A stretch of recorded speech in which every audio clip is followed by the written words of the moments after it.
Today, I wanted to talk a little bit about what it means to fight in close quarters. Recently, I had the opportunity to go to Las Vegas and I put on a class for law enforcement only. And in that class, basically what we were talking about was close quarter combat techniques and tools. And I think there was about 265 law enforcement agents from around the world that attended. So we're talking about people from Thailand, people from Australia, people from Canada, people from Israel, also just about every agency you can think of within the United States as well. And one of the things that, I shared with them, and one of the things, that I wanted to share with you guys after doing that class, I thought I would share this with you guys, is the high percentage of missed shots as we get into close quarter. So what happens is, and this is a law enforcement statistic, so basically, as we begin to get into close distances, what happens is, a large percentage of shots are missed. So within 8 feet, and I want to remind you again, this is a law enforcement statistic, so this applies to law enforcement. And when we talk about, the large percentage of missed shots, it's almost 77%. So that's almost 80%. So 77% of shots fired within 8 feet are misses. That's almost 80%. That's a huge percentage. And so one of the things that we wanted to address when I put this class on was, getting them to understand why this happens. Why are such a large percentage of shots missed? And so basically there's a couple things that come into play. And we talk about factors. There's a couple factors that come into play when the distance is shortened and we get to within that 8-foot threshold. The way I started the lesson off was I wanted to talk about, everybody knows the 21-foot rule, right? So at 21 feet, basically the 21-foot rule means that at 21 feet, the average person can cover that distance in 1.5 seconds. So you have about 1.5 seconds to go to work at 21 feet. That's 7 yards. Now, we're talking about distances of 8 feet, which, are significantly shorter than that 21 feet. But the next question that I asked the law enforcement agents was, okay, at 42 feet, how much time do you have if somebody's coming at you? And in most cases, the answer was 3 seconds. They were like, well, we have 3 seconds. If you got 1.5 seconds at 21 feet, well, you got 3 seconds at 42 feet. And actually, that's wrong. So when you're talking 42 feet, the distance it takes to, for somebody standing still to get to you within 42 feet is just under 2 seconds, 1.9 something. And the reason that it's, because they've already got momentum. They're already moving fast in that last 21 feet. So the space covered is like this. So that's a misconception when we talk about, time and distance coming at us. So I want people to understand that, 42 feet can seem like a long way, but it's not a huge distance. And then we went into, exsanguination and what that means. And that basically means how long it takes for the body to bleed out. And so on average, if you shoot somebody 3 times, it's going to take, chest impacts. It's going to take anywhere from 9 to 14 seconds to bleed out. And, that means boom, they're exsanguinated, they're dropping, they're done. But that's 9 to 14 seconds. And that's what, decent impacts. So when we talk about what does that extrapolate to when we talk about the 21-foot rule, now we're getting up around distances of anywhere from 40 to 60 yards that a person that's been shot multiple times can still cover. And so, as, combat, Marines, that type of thing, we understand that time and distance is luxury, and that, at the end of the day, there's an old saying, a dying man will kill you. And so when we talk about the fact they can still cover that amount of distance in that short period of time, even with impacts, imagine what that means at close distance. So when they're 3 to 5 feet from you and maybe you actually do get one of your bullets to land and impact, there's still fight left in that person, in that threat. So there's we have to have that understanding as well, that, hey, even though, at this distance, you put a bullet in somebody, there's still fight left into them. So why are a large percentage of shots missed? Almost 80% of shots fired within 8 feet are misses. Why? And so we're going to talk about, a couple factors that come into play. And the first factor we're going to talk about is adrenaline. Okay, because when we, have that altercation coming in close like that, I want you to understand that adrenaline is going to dump into your body and you are going to achieve what we call adrenalized state. And so once your body achieves that adrenalized state, there's certain things that begin to change. And so one of the things that occurs is all your veins and capillaries begin to shrink. And so when they begin to shrink, they're forcing blood to the center of your body. Now, this is a defense mechanism that helps prevent bleeding out. So when we talked about exsanguination and bleeding out, this is a defense mechanism that actually prevents that to happen. So all your blood's getting forced to the center of your body, leaving your extremities. Now, an end result of that is a form of what we call neuropathy. And so that means you can't feel your hands and you can't feel your feet. So we begin to lose the ability to engage fine motor skills. And so that's why you always hear practice, train your gross motor skills, avoid using fine motor skills. That's because when you achieve that adrenalized state, you can't feel your hands as well. You can't feel things in your hands, things like that. And so you will actually, begin to fumble and do things like that. So the other thing that occurs when we achieve that adrenalized state is we begin to, because now we're relying on gross motor skill, we will squeeze things harder than we've ever squeezed them before in our life, and that includes your weapon. So now you're not in a calm, controlled environment, punching out to apogee and getting some rounds off. Now you're actually squeezing that gun harder than you've ever squeezed it before, and in that adrenalized state, if the threat is 3 feet away, you're still maybe going to go for apogee, but you're going to be hung up somewhere around here, and you're going to start squeezing that gun. You're going to start squeezing triggers out before you get that other hand up there. So when we talk about errant bullets, they begin to move. Now we're squeezing, we're mashing the trigger, we're doing things that we don't normally do because now that threat is upon us. It's up on top of us. So in that adrenalized state, I want you to understand that, hey, blood is leaving your extremities, going to the center of your body. And one of the other things that happens, that occurs in that, is that this is an extremity, so blood's actually leaving your head. And so it's being forced down there through that vascular restriction occurring. And so that means without oxygen in our brain, we're not thinking as clearly as we normally would. And this can be a bad thing, right? Because now our decision-making process is going to be slowed down due to the lack of oxygen that we have feeding the brain. So we've got split seconds to make decisions when that distance is 8 feet or closer. And that's why, one of the reasons why I want you to understand, bullets are beginning to miss, right? And once again, like I said, this is trained law enforcement. These statistics come from law enforcement, that 77%, almost 80% of the shots fired within 8 feet are misses. So you can apply this to yourself. And when we talk about, how much do you train, civilian application, things like that, how often do you handle your weapon? Well, these guys are training and handling their weapon on a daily basis. So now, like I was saying, the blood's leaving the brain. It's interfering with our thought process. And so I want to talk about what the brain wants to do, because there's, a couple things that happen when the fight's this close. Number one, there's what your body wants to do. It's going to achieve that adrenalized state. Number two, there's what your brain wants to do. And your brain wants to go through a process, what we call our thought process. And there was a person by the name of Boyd. And he was a fighter pilot, and he created, what we call Boyd's cycle. And Boyd's cycle is actually, what does the mind want to do in order to make a decision? And he was a fighter pilot, and as a fighter pilot, you're making split-second decisions with an adversary. And so in order to understand how does the brain work, what can I do to disrupt that thought process? And, we're talking about how do we engage in combat.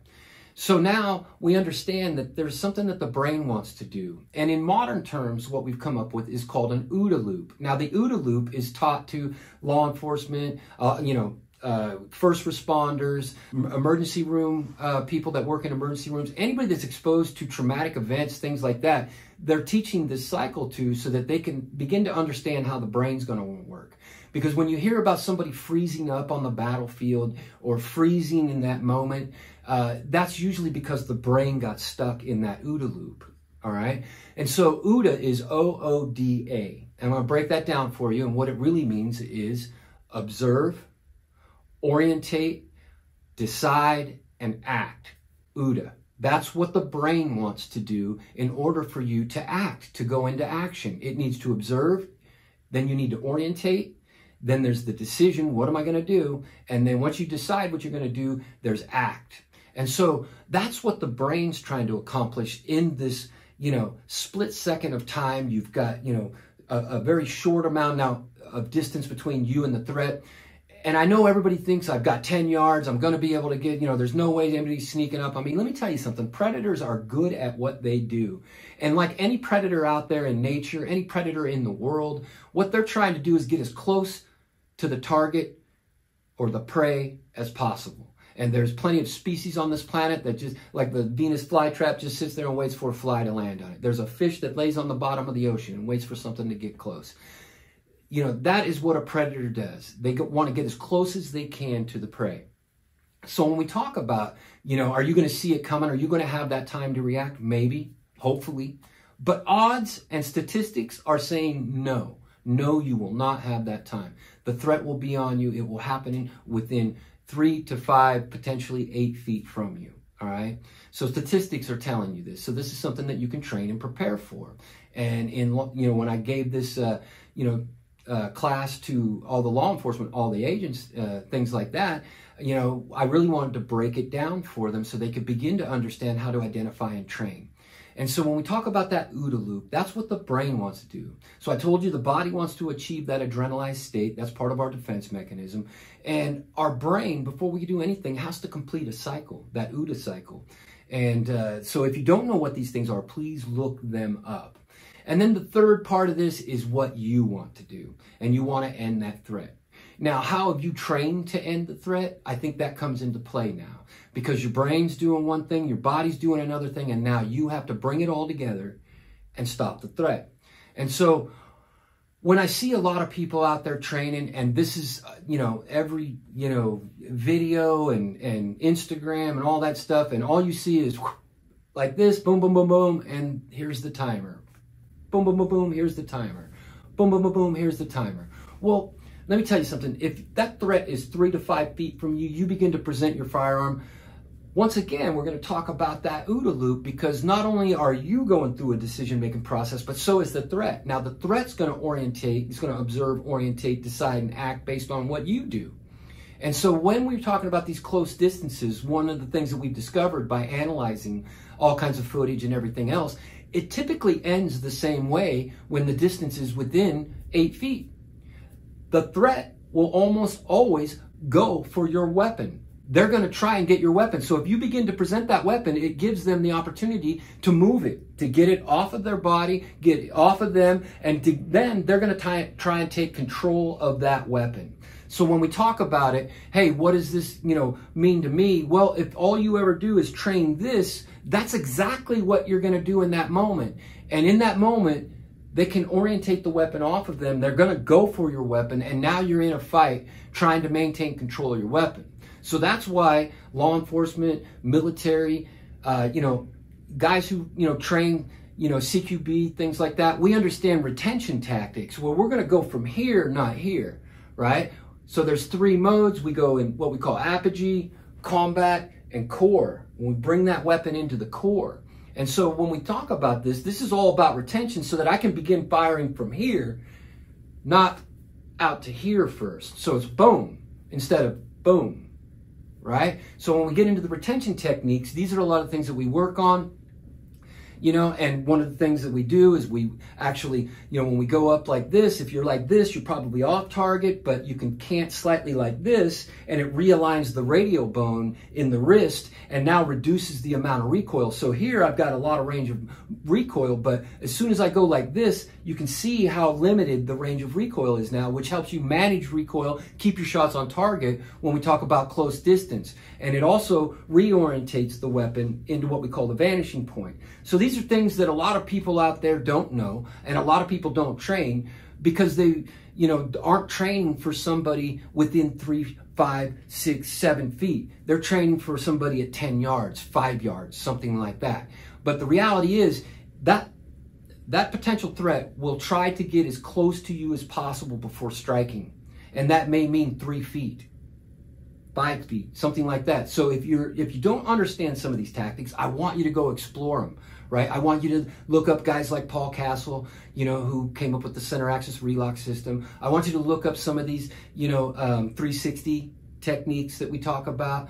And also begin to understand what an OODA loop is. Who made that? Boyd, what did he do? Well, these are all combat techniques. And this is information that we put into our mind to help us in combat situations or when we're trying to overcome adversity or threat. So with the understanding of that, you know, if you're punching the weapon out, understand that they're going to go for your weapon. That is almost always, statistically speaking, the end result of any altercation at a close distance. The threat will try to close the distance and get a hold of your weapon. And like I said, that adrenalized state, the blood flowing from your brain, and what your brain's trying to accomplish is going to slow you down, which is why we train gross motor skill, and we train over and over. We train some of these tactics that are going to be applied in a close quarter situation. But if you don't train these tactics, they will not be there when you need them. Or if you don't have an understanding of what the brain's trying to do, what the body's doing, you know, and then tying that together to accomplish what you want to do, you're probably at a disadvantage when it comes to somebody trying to, you know, hurt you. You know, because I'm not talking about a static target at 5 yards or whatever, or 10 yards or 15 yards or whatever, and stacking bullets.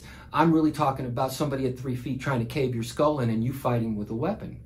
Because now we're fighting. We're not shooting anymore, right? It's not shooting the weapon. Now you're fighting with the weapon and you want to overcome that threat. So these three things come into play quite a bit when we talk about what happens. And so, you know, I had the opportunity to discuss this with, you know, a couple hundred law enforcement agents from around the world, and I wanted to take a minute and share some of this information with you.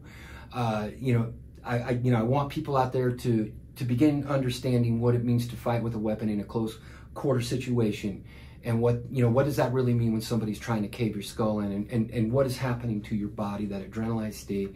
Not thinking clearly, trying to complete an OODA loop. If you didn't know what an OODA loop is, now you do. Go look that up. Go study that.